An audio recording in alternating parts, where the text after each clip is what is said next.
아나운서 손성진이라고 합니다. 오늘 저희 세미나 때 제가 준비한 자료는요, 설계 변경으로 인한 계약 금액 조정입니다. 시작하겠습니다. 계약 금액 조정이라는 것은 설계 변경으로 인한 계약 금액 조정이랑 물가 변동으로 인한 계약 금액 조정, 그리고 기타 계약 내용의 변경으로 인한 계약 금액 조정, 이렇게 세 가지가 있어요. 그 중에 오늘 제가 설명드릴 거는 설계 변경으로 인한 계약 금액 조정입니다. 목차고요. 먼저 설계 변경이란 거는 설계서의 변경으로 의미하는 거예요. 거의 이걸로 다 설명이 되니까 설계서라는 걸 먼저 알아야겠죠. 설계서는 현장 설명서, 공사 시방서, 설계도면, 물량 내역서 이렇게 4개로 구성이 되는데요. 현장 설명서는 입찰 전에 공사가 진행될 현장의 현장 상황 같은 거를 입찰 참가자가 필요한 정보를 제공하는 서면이에요. 그리고 공사 시방서는 계약자가 공사를 시공하는 과정에서 요구되는 도면상의 기재가 곤란한 사항들에 대해서 설명한 문서고요. 이거는 전문 시방서랑 표준 시방서 섞어가지고 현장에 맞는 공사 시방서를 만들어요. 그리고 그 다음으로 설계 도면은 말 그대로 설계 도면이고요. 물량 내역서라는 거는 낙찰자에게만 교부가 되는 목적물을 구성하는 품목이나 비목, 규격, 수량, 단위 같은 거를 기재한 문서예요. 현장 설명서, 공사 시방서, 설계 도면, 물량 내역서 이렇게 생겼고요. 설계 변경의 사유를 알아보자면은 이 네 가지 현장 설명서, 시방서, 도면, 내역서 이게 설계 변경의 사유라고 말씀을 드렸는데 언제냐면은 네 가지라고 볼 수 있습니다. 먼저 설계서의 내용이 불분명하거나 누락, 오류 또는 잘못 모순되는 점이 있을 경우, 그리고 지질 용수 등 공사 현장 상태가 설계서랑 많이 다를 경우, 그리고 새로운 기술이나 공법을 도입을 해가지고 공사비 절감이나 아니면 그 기간을 아주 단축시켰을 때, 그리고 발주 기간이 설계서를 변경할 필요가 있다고 인정할 때, 이렇게 네 가지입니다. 먼저 설계서의 내용이 불분명하거나 누락, 오류 또는 상호 모순되는 점이 있을 경우인데요. 이 경우에는 설계 자체를 누가 했느냐의 규칙이 따르겠죠. 먼저 설계 시공 분리 방식입니다. 설계를 발주처에서 하는 거예요. 아니면 뭐 발주처에서 다른 기관에다 맡겨가지고 의뢰를 받았든지 해가지고 아무튼 시공사랑 설계한 사람이랑 분리가 되는 겁니다. 그러니까 이 경우에는 애초에 설계서가 잘못됐기 때문에 시공사 측에 책임이 있진 않겠죠. 이때는 계약금액 증액을 청구를 할 수가 있어요. 그리고 설계 시공 일괄 방식이라는 게 있는데 이때는 시공사에서 설계도 하고 시공도 하는 거예요. 이때는 설계를 애초에 시공사에서 잘못했을 경우일 테니까 계약 금액을 청구할 수 없겠죠. 다만 설계를 시공사가 한 경우 이 설계 시공 일괄 방식이라도 애초에 발주기관에서 제공받은 설계의 기초가 되는 자료에 오류가 있어가지고 기책이 그쪽에 있을 경우에는 청구를 할 수가 있고요. 그리고 누가 봐도 불강력적인 사유가 있는 경우에 청구를 할 수가 있습니다. 공공부문의 공사계약 입찰 방식인데 이거 읽어보시면 될 것 같습니다.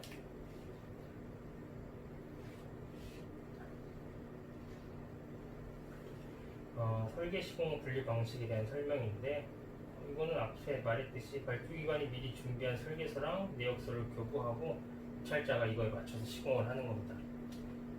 그리고 설계 시공 일괄 방식 이거는 뭐 일괄 입찰, 제한 입찰, 설계, 실설계, 기술 제한 입찰 이런 것들을 다 크게 봐가지고 설계 시공 일괄 방식이라고 하는 거예요.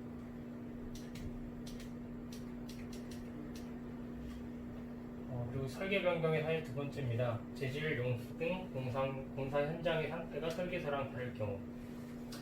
예를 들어 공사 이행 중에 공사 현장의 상태가 설계서랑 매우 다를 경우 기존 설계서대로 공사를 할 수가 없겠죠.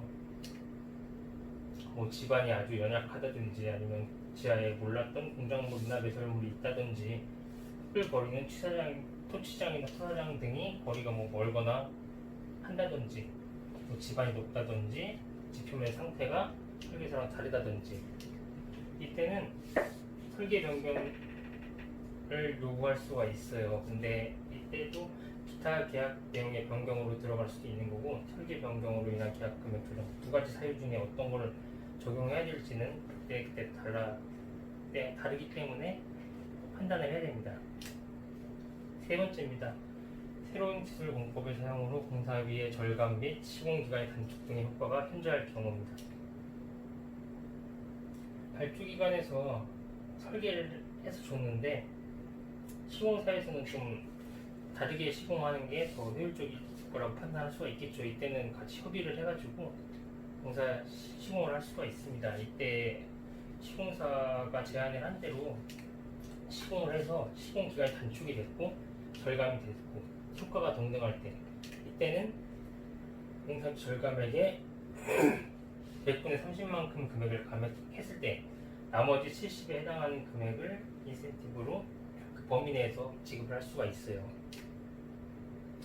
그리고 그 밖에 발주기관이 설계서를 변경할 필요가 있다고 인정하는 경우인데, 이때는 당연히 계약금액 조정이 가능하겠죠. 추가로 공사를 더 해주길 원하는 부분이 있을 수도 있을 거고, 공정이 삭제가 될 수도 있는 거고, 계획이 변경되거나 이때 당연히 할 수가 있습니다. 설계 변경의 사유가 될 것 같지만 아닌 경우예요. 먼저 산출 예약서상의 단가가 과다하거나 과소하게 적용이 된 경우입니다.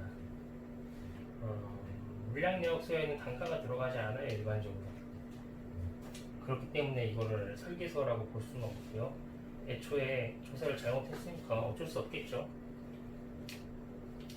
두 번째는 이비대가 또는 품셈의 적용 오류인데요. 이때도 마찬가지입니다. 물량 내역서에 들어가지 않아요. 그렇기 때문에 설계서의 변경으로 보기 어렵기 때문에 설계 변경으로 인한 계약금을 조정할 수 없습니다.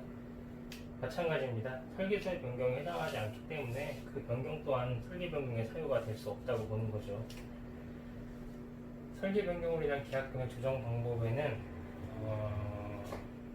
설계 변경으로 인해서 물량이 증감됐을 때예요. 그럼 그 증가된 물량에 대해서 계약 단가를 적용하는 게 맞고요.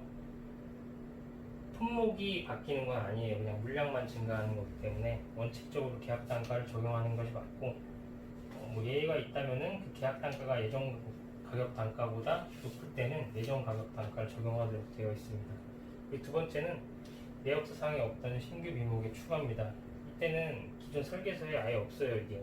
그렇기 때문에 새로 비목이 추가된 건데, 공정이 추가가 됐을 수도 있고 여러 가지 경우가 있겠죠. 이때는 산출 내역서에 애초에 없기 때문에 규격이나 품목, 가격, 단가 새로 다 조사를 해야 돼요. 이 설계 변경 시점을 기준으로 그 조사를 한 단가에 마찰을 곱해가지고 산정을 합니다. 단 이 두 경우 모두 당사자 간의 협의가 이루어져야 돼요. 근데 둘 다 의견 좁힐 수가 없을 때가 있겠죠. 그때는 설계 변경 시점을 기준으로 해서 산정한 단가랑 동반가의 낙찰료를 곱한 금액, 이걸 두 개 합해가지고 100분의 50을 해서 산정을 합니다. 이상입니다. 감사합니다.